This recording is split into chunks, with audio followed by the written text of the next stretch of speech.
Hello, everybody. This is Avi Abelo from IsraelOnWire.com. Today, I am sitting with not just an author, not just an old neighbor, but an old friend. At least I was a kid. You were a married adult already, back from New York City. And Danny Chertoff, anyone who is not familiar, or Daniel Chertoff. And today we are sitting together because Danny wrote a fabulous book. Anyone who is interested in Israel, the history of Israel, a personal side to understanding everything, Palestine Posts. Now, I have to tell you, Danny, this is a picture of his father, Mordechai, and it's his father's letters that make up this book, and you wove them together wonderfully, beautifully. You look like your father. Yeah. Am I not the first one to tell you that? No, not at all. I think we were built exactly the same. We looked the same speech pattern.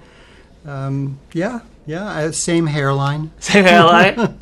So let's get into this. Why? And again, it's called Palestine Posts, an eyewitness account of the birth of Israel based on the letters of Mordechai Chertoff by Danny Chertoff, your father. Right. So why'd you write this book? It's a wonderful story, wonderful question. My father lived in Israel during the period of the War of Independence. He was the foreign news editor and the war correspondent for the Palestine Post, and he was secretly in the Haganah. And I grew up with his stories, and they were amazing stories, but you eventually get tired of hearing them. But still, in his 80s, he decided to write his memoirs, and I wanted to help him and support him. So I produced them and I edited them, and we put out a nice booklet for family. Then a couple of years later, he died. And after he died, I went through his papers, and I discovered a cache of letters, about 400 letters. And I thought, oh, this is lovely. I'll scan them and I'll preserve them for my children, and if they're interested, they'll look at them. But then I started to read them, and I realized that there were many names mentioned that my children wouldn't recognize, but that I would recognize. So I started to annotate the names. Then I came across names that I didn't know about. Like, who are these people? And my father made reference to incredible historical events that I had only dimly become aware of. And I thought, I need to understand this better. So I started researching the history of the War of Independence, and I read everything I could put my hands on. The go-to secondary sources by Benny Morris and Collins and Lapierre and all the others. But I also read eyewitness accounts of actors on the other side, like John Begot Glubb, who was the commander of the Jordanian Legion, and Count Folk Bernadotte, who was the UN mediator. I wanted to get a really broad view of the war. So I think what I really was trying to do, and maybe I didn't even understand it when I started, was I wanted to, first of all, understand the War of Independence, because maybe it would help me understand the current conflict that we find ourselves in with the Palestinians. And at the same time, all of a sudden I have this opportunity to meet my father as a 25-year-old. Right. I have his letters, and he and his parents all saved everything. So I have both sides of the correspondence. And I had the opportunity to see this dialogue between my father, his parents, his siblings, and it was an incredible picture. Suddenly I got to see what was he like as a man younger than my children are. And in fact, there's a character in a novel that I love who says, who wouldn't want to meet their parents as when they were children, before they became your parents? And I suddenly had that opportunity. So what I ended up doing was taking his letters, putting them in their historical context. The letters are introduced, and if there's a reference to something that people may not be aware of, I explain the historical context. And I have about 900 footnotes, which I thought would be excruciatingly boring, but readers are telling me that the footnotes are wonderful. Oh, yeah, I find myself also every once in a while, I'm not looking at everyone, but I'm finding myself looking down for names or connecting to events, Yiddish words. Yeah. But again, just to give people perspective here, the reason your book is called Palestine Posts is because your father worked as a journalist for the Palestine Post, which is the precursor to today's Jerusalem Post. Exactly. And he was really on the front lines, eyewitness, pre-1948, to all the events that we read about in the history books. And he's right, because he was there, and he gives his own insight into everything that's happening, into the bombings, into the things happening with the British, into the United Nations events taking place, and he's there as the eyewitness, also writing about it in his articles in the paper. Yeah, so exactly. And, it's so interesting. We live in a time now a time of narratives, where everybody's story or everybody's version of events is legitimate, even if it's ludicrous. Right. And people don't know history, so they're not in any position to actually test or to challenge asserted narratives. But I had this amazing opportunity to come back and read contemporaneous eyewitness accounts of things that actually happened. And then I confirmed it. I actually read the Palestine Post for every day that he worked there. Really? Which was very emotional for me because, I'd read the day's posts and I would imagine my father standing there working on these articles. I'd often come across his byline. So he loved the Palestine Post at the time. And it's just such a different way to think about history and about learning history, because when we read a history book, that's what the historians have massaged, right.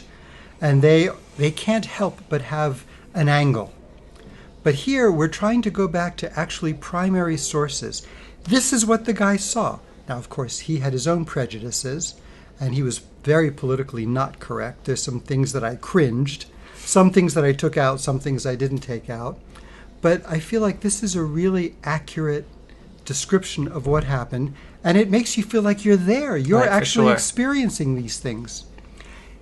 His description of the bombing of the Palestine Post is incredible. He writes home, "Dear Mom and Dad, you read the article that I wrote describing the bombing, but now let me tell you what really happened." Wow. In 4,500 words. And it's a very detailed description. I don't think there's any other eyewitness account of that bombing.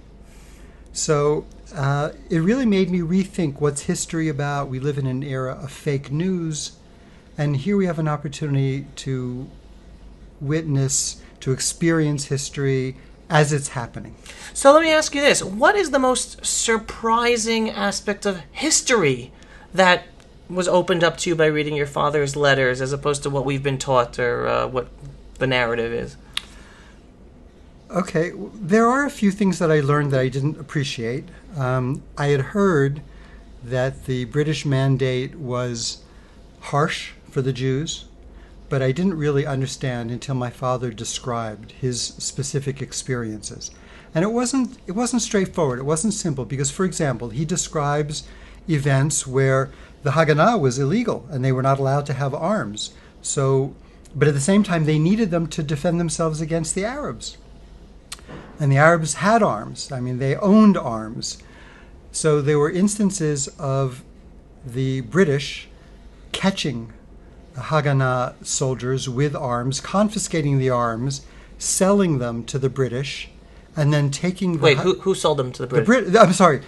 Selling the arms to the Arabs, the Right. British taking the arms, selling them to the Arabs, and then taking the Haganah officers or members to Shar Shechem, Damascus Gate, and leaving them to a mob of Arabs, which then tore them apart.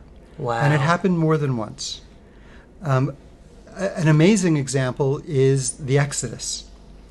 The Exodus left France with 4,500 desperate refugees on the way to Palestine during the period that the UN Special Committee on Palestine was in Palestine doing the research. The boat arrived at the shores of Palestine. It had been stalked, followed, and then attacked by the British. The passengers, the refugees, were unloaded into smaller boats and taken back to Europe. And my father describes the idea of what the British did.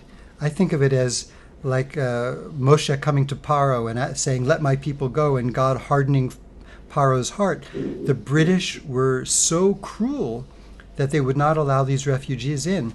And that event had a big impact on the UN.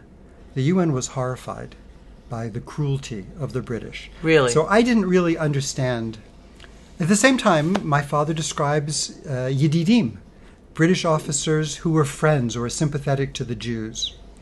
But the whole story of the British in Israel, in Palestine, is very complicated. They had as many as 100,000 troops. They were in dire economic straits after World War II, and there was rationing in England, but they still felt the need to maintain the blockade against Israeli Jewish immigration. And to me, that was fascinating. I mean, I really did not understand that element. Wow. And then the other question about being surprised, love to hear what you were most surprised about learning about your father. Again, through these letters, again, you were his son, you knew him during his life, and all of a sudden, what came out the most? Like, really, Dad? That's you? That's a lovely question. It was very much an emotional journey for me because I feel like I had a good relationship with my father, and I took care of him, but he was a difficult guy. And I think all fathers and sons have these issues.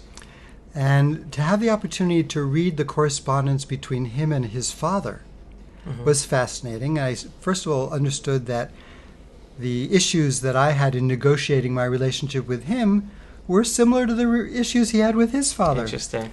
But he and his father wrote to each other only in Hebrew. And my father had been a rabbinical student. His father was a professor of Talmud. So they were extremely knowledgeable about secular as well as Jewish issues. Right. So my father and his father could not put together a sentence without a biblical or Talmudic or Reference. rabbinic allusion. And it was just gorgeous. So he was so completely emotionally invested in Judaism and in Israel, and I was really touched by that. On a more practical level, I discovered that my father proposed to a woman who turned him down. Oh, wow. I discovered that while he was waiting for her response, he was socially active. He had a very, very rich social life. His friends, who were all mostly Americans, who came to also help with the effort, were active concert goers, and life in Jerusalem didn't stop during the siege. It's unbelievable. There were 7 active cinemas. There were concerts. There was Leonard Bernstein came for a tour, and he and his chevra were very, very actively involved in the cultural scene in Jerusalem in 47 and 48. At the same time, there was a richness to their Jewish life as well. He describes going to the Kotel for Shavuot, and approaching the Kotel because they couldn't. Getting as close as he was able to. The British stopped them. They could because there was the Jews still were in the Jewish quarter, but it was still very challenging. So I was surprised by the richness of the life, by his utter faith that the state would come into being and that we would win. I was just really impressed by that. And let me ask you this, because you write how, interestingly enough, obviously your father was here pre-48, strong Zionist, the family, your grandparents, a family of strong Zionists, yet your father ended up going back, which I think you don't even understand why, it didn't come through, and then no one from the family ended up coming and moving to Israel, yet you are here today. Is part of why you're here because you grew up with that Zionism in your own home from your father and grandparents as well? Absolutely. That is the biggest question left over from the book, and I speculated about it in the last chapter. But yes, my father was here during an incredible time period. He met my mother here, and the idea was they got married in England, where she was from, moved to the U.S. temporarily. So I grew up always with the idea, we're moving back, and I knew they never would. And then, like many people of my generation, I was so influenced by the 6-Day War that as a 14-year-old, I decided I have to be in Israel. I have to live in Israel. Now, and I would only date a woman who I knew who also was committed. So you got married to Arlene knowing one day the both of you, and I know Arlene. Hi, Arlene, when you're watching this. So you knew when you got married one day you'd move to Israel. The first date, we said to each other, Israel, yes, no? Because if no, we'll have a lovely evening, but that'll be it. So she was also committed. It took us a little while to make it here, but we did. We made it here in our early 30s and raised all of our children here. But there was no question that I was going to live here, and I'm sorry that my father didn't come earlier. He and my mother both had wonderful entry-level jobs, he in journalism, she in the film industry. But I think that my father, after having gone through the war, the excitement, the dynamism, the terror, the drama of the war, it might have been harder for him to think about, okay, now we have to build. And I'm not sure he found that as interesting and as rewarding. But I think I knew and he knew that he'd always come back. He'd always finish out. And I brought him back to Israel for his last 6 years, and we had a great time here. He was living here for the last 6 years of his life? The last 6 years, I brought him back. And this is before you found these letters? Or after? Yeah, before I found the letters. And what was lovely is he had a good relationship with my children. My youngest son, David, who's a career Army officer, was particularly fascinated by my father's story. He asked my father to take us all around on a tour of Jerusalem to all the places my father had been to. Here's where I did my basic training. This was the Cafe Atara in the day. Right. Here's where the Palestine Post was in the early years. So we had a wonderful last 6 years with him, but I will never fully understand why he didn't make his home here. So I wanted to ask you this, because again, like you said yourself, this book touches on a number of different levels. So obviously, if you're interested in the history of Israel, fascinating, because you get the first-hand eyewitness account. Anyone interested in the dynamics of family dynamics, father, son, right. There's something very special that doesn't come through it in other books. Who do you believe is a very important audience that? If they can, you call out to them, pick up the book, read the book. Who do you think is important that you'd like to read the book? I'm going to answer that question in a slightly roundabout way. Please. Because there's another dimension of the book that I think is incredibly important. And that is, I told you that there were many names that he mentions that I recognized and many that I didn't. So I started to research the names that I didn't recognize. And they led to some amazing revelations. And I'm going to tell you... I'm going to tell you one. My father describes in the bombing of the Palestine Post that one of his favorite linotype operators, Rabbi, was badly hurt. And I dragged him out, and I don't know what's going to happen. I don't know if he'll live, and if he lives, he may be blind. I'm terribly worried for him. I've met he has 3 beautiful children. I see them running in Rechavia, and I just pray for Rabbi, and I hope he'll be okay. Rabbi wasn't okay. He eventually succumbed to his injuries.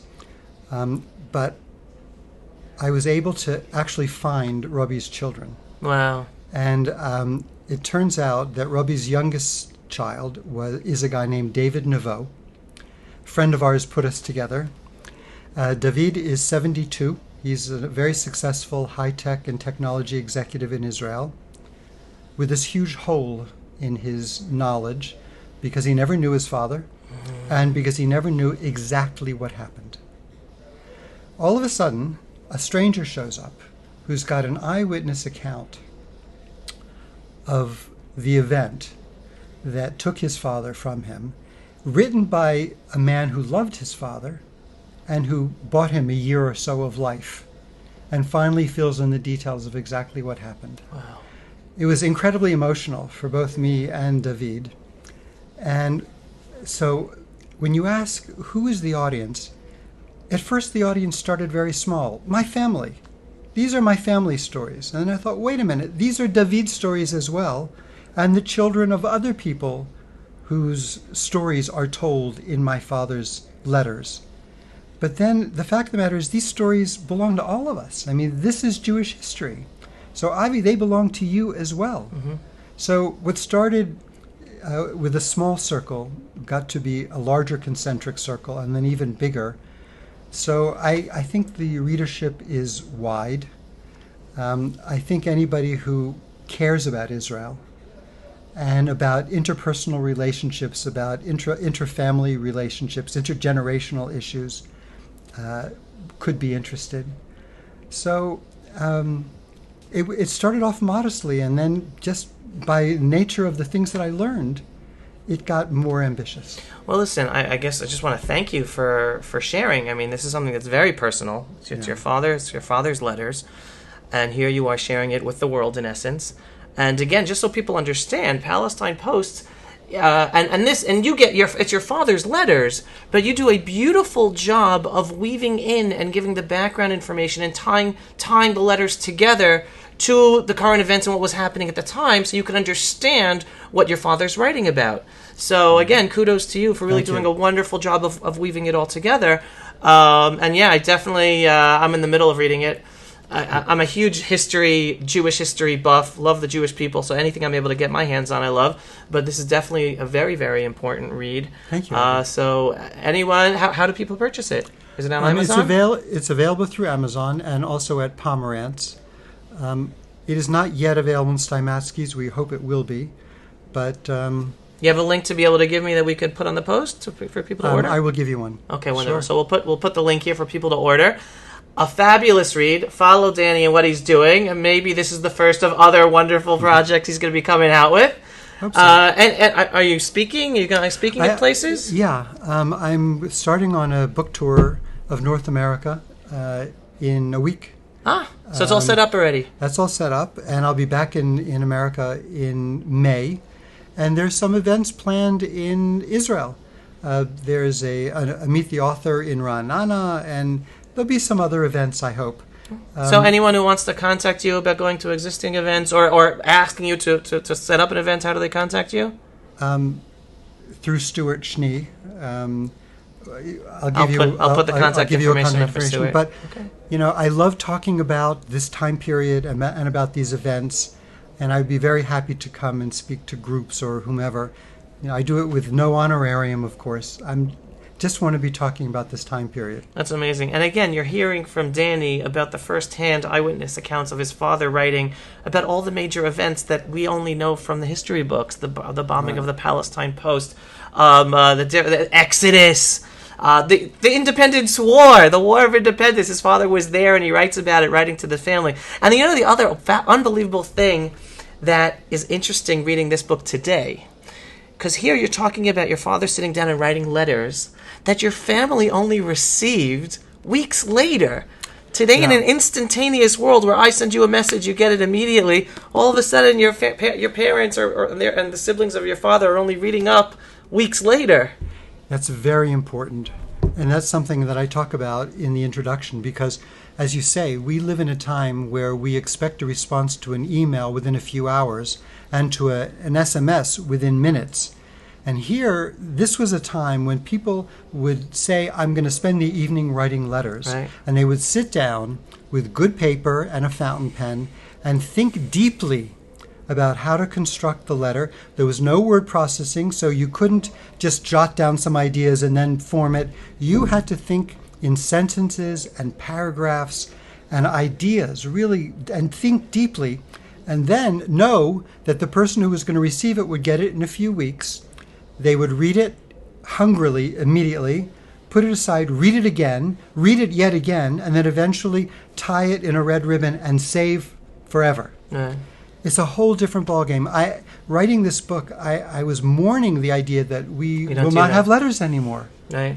I mean, and who thinks before they sit down and write a correspondence? I think people thought more deeply then. They took more responsibility. They were more respectful of their readers. I think it was a different time, right. And I think that's insightful of you, that because it's people just don't do that anymore. Right. We don't know that anymore. Right. Well, Danny Chertoff, thank you so much. It's a wonderful touching base again, and your book is definitely a huge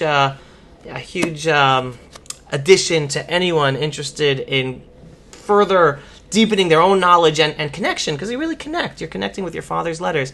Anyone will be putting up the link, Palestine Posts by Danny Chertoff. Look for it, purchase it, tell others about it, and even invite Danny to be able to speak to your organization or community. My pleasure. Shalom, Thank shalom. You, Avi. Thank you, everyone, for watching. Signing off from the ancestral and eternal homeland of the Jewish people, the land of Israel, here in our undivided capital, Jerusalem. Shalom. Thanks for watching, everyone.